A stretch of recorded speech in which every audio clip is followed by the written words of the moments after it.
Job apply করার পর আপনাকে অ্যাসেসমেন্ট কমপ্লিট করতে হবে। তার জন্য নিচে অ্যাসেসমেন্টে ক্লিক করবেন।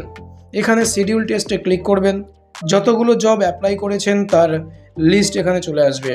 যে কোনো জব অ্যাপ্লাই করার পর প্রথমে আপনাকে টেস্ট হবে, তারপর আপনার ভিডিও ইন্টারভিউ হবে।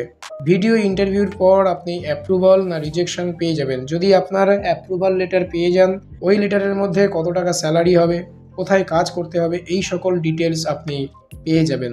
টেস্ট কমপ্লিট করার জন্য আপনি জবের উপর ক্লিক করবেন। এটা জাস্ট একটা সিম্পল টেস্ট হবে, যেখানে খুব সহজ সহজ প্রশ্ন পড়ে। ইনিশিয়াল স্ক্রিনিং টেস্টের মতো পরীক্ষাটা হবে। আপনার মোবাইলে ওটিপি যাবে, ওটিপিটা এখানে দিতে হবে। তারপর আপনার সামনে অ্যাসেসমেন্ট চলে আসবে।